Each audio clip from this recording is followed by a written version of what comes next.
Yellow कलरमध्ये मी एवढी भारावून गेली की खिचडीमध्ये हळद टाकायचंच विसरली. आता मला काही समजेनासंच झालं. आमचं दोघांचं शिक्षण पूर्ण झालं आहे की आम्ही आता शिकतच आहोत. कारण की दर महिन्याला या स्कूलचं काहीतरी चालूच असतं आणि आईबाबांची ही कसरत सुरूच असते, तारेवरची कसरत. कारण की आज शिवबाच्या स्कूलमध्ये येलो डे आणि फॅन्सी ड्रेस कॉम्पिटिशन होतं आणि काय थीम बनवायची जी लवकर होईल आणि काही वेळ पण लागणार नाही, कारण की आमचं बाळ लहान आहे. तर आजचाच विचार करत होतो. आई असणं हा फुल टाईम जॉब आहे हे आता समजलं. रात्रीची सगळी धावपळ चालूच होती, स्वयंपाक आणि बाळाला सांभाळणं आणि सोबतच शिवबाच्या स्कूलचं हे जे प्रॉप आहेत ते बनवणं. घरासोबत मोठ्या मुलांची स्कूल, लहान बाळ आणि हे सगळं मॅनेज करणं खरंच खूप चॅलेंजेस आहे.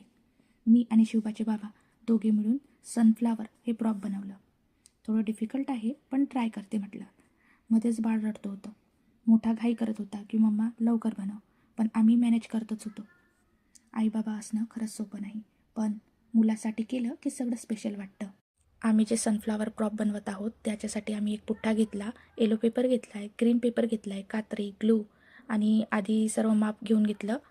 पण त्यानंतर जे बारीक काम सुरू झालं ना, खरंच सांगते त्यासाठी आमचा लिटरली 2 तास गेलात.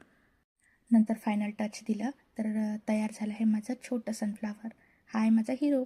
किती क्यूट दिसतो ना. तर रात्री आम्ही झोपलो आणि सकाळी उठायचं होतं, कारण की माझं मोठं सनफ्लावर दाखवते तुम्हाला, त्याच्यासाठी हे बनवलं होतं. तर माझा हा व्हिडिओ आवडला तर लाईक करा, शेअर करा आणि सबस्क्राईब करा.